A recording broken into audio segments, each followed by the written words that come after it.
Function, what's your function? Oh, hello there. I meant to say, cosmic wave function, what's your junction? Why?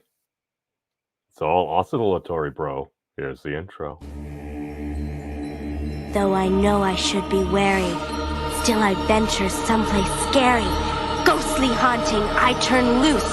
Beetlejuice! Beetlejuice! Beetlejuice!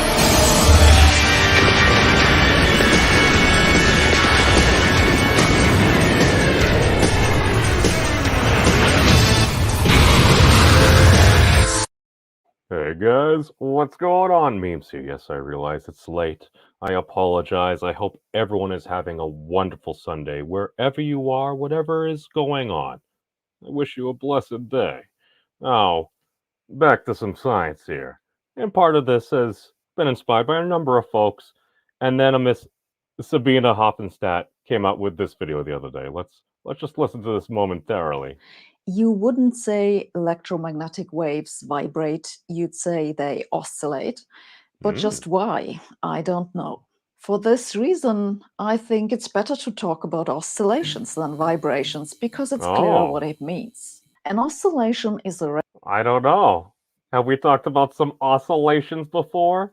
In the fact that we talk about vibration. Yes, we understand. Different matter, it vibrates. I hit this thing, there's some vibration there. However, with a wave function, you can say it vibrates? No, it's following its wave function pattern. It's being the best dang wave function it can be. It oscillates, which, in my opinion, is a higher category that encompasses vibration as well as waves. So that's why I'm calling this harmonic oscillation. What the heck am I talking about with all of this? So it's very interesting because I've been proposing, and again, shout out to Jen for correcting my complexity of this issue.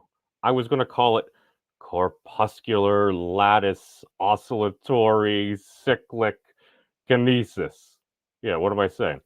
Perhaps the hyperbolic figure eight knot and or its complement and or whatever different knots it may be able to turn into may weave together a lattice of space in and of itself. And thanks to Jen, we now know that we have stars providing the electromagnetism to help ensure and basically power space time itself. Essentially, it appears, according to Jen, that time is emergent. Because I was always like, why do we call it 3+1? It's like time, but isn't that computation? Well, I mean, you could say that, or you could just say it's like, all right, we got these big, great fusion reactors that are powering us with the power cosmic. I have no idea. Yes, I apologize, Kotov. I see you there, Doc Smith and Geek. Welcome, everyone. But we're going to actually pop over to a few of these other little videos here as well, because this kind of goes into some of the thing that Professor Wolfram was talking about at the summer school. So as we remember to share the audio there. All right, let's pop over here. So the existence of these gravitons, or massless spin-2 excitations on the string, okay. And the fact that the string can live in a background space-time that is a solution to Einstein's equations. What's the relationship between those two statements? Background that can live in like a Newtonian gravity.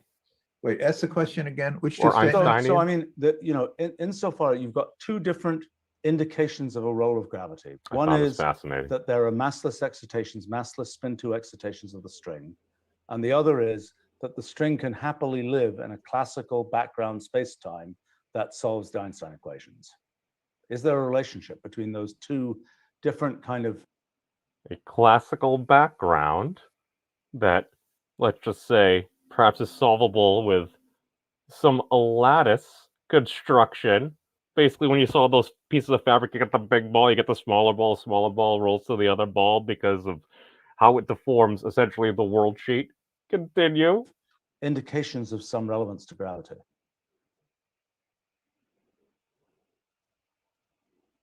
I mean, it's very hard to imagine. They're two sides of the same coin. It's hard to imagine that one could be true without the other.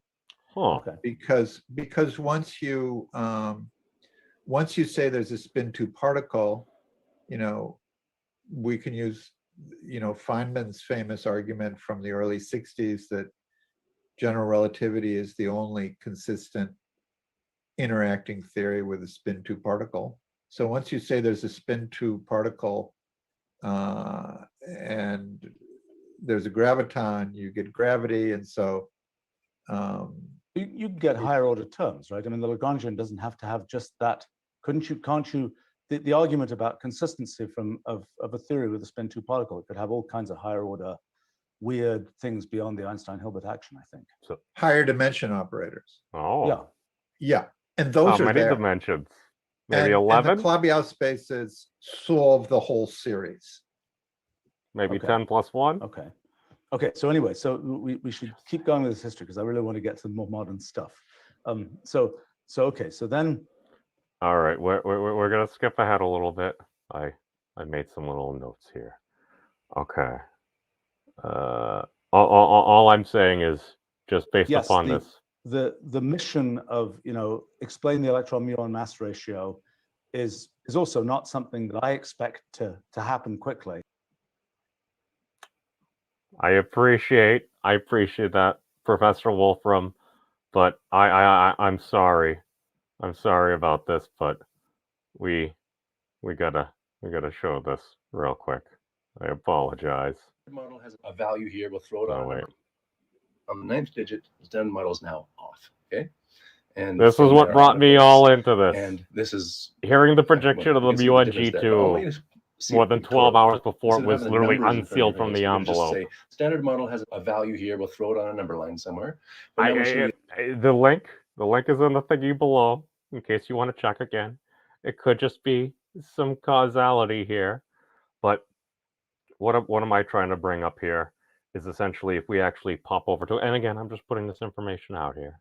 Again, all needs to be verified. We need to do our experiments, but as Thad said, I totally don't think we're lacking the smarts. We just need folks to notice these things. And the more and more smart folks that we get taking a look at this, collaborating, reaching out to different folks, discussing different stuff and things, knowledge is power. So I just want to, where are we here? Okay, we'll just do the window, wait back to the muon G2, and we'll pop over here to essentially the world sheets, which at some points in the other video, they're saying, well, there's going to have to be a brain or something. All right, so how could you fill this with some form of a lattice or something? How could you fill that out? Oh, I don't know. Here's basically a paper decomposing the hyperbolic figure 8 Knox. Here are the combinatorics of E, which is a torus. We split into quadrilateral components of the boundary faces into 2 triangles with an arc of C circle. Note that the polygons are labeled 1 in this picture. Okay? I don't know. That looks like that has the ability to map over here somehow. Again, I am not a mathematician. I'm just saying when you start looking at it, you start looking at hyperbolic lattices. If you can find a way to cover that, and you can transfer the electromagnetism, and it's an emergent from the electromagnetism, so you get a 3-manifold, you got the +1 at a time. If the math ends up adding up, all I'm saying is I think the universe is a beautiful symphony. However it's put together, I think we're starting to close in on it. That's why I think it would be a really bad thing if we just obliterated ourselves before we got here. But I don't know. Maybe it's the curse of God's children that our greatest enemy is ourself. We'll end with a little metaphysics there, but hey, it's open for some great things coming out of academia and the internet in the very near future. So peace out, everybody. Be safe. And no matter what happens, investigate science. Because as of right now... Are we memeing ourselves into oblivion? Yes. It's a very unfortunate we're here, but hey, take care, everybody. Have a great week. Have you guys checked out the Memes of Destruction's channel? He's an interesting dude. I like him.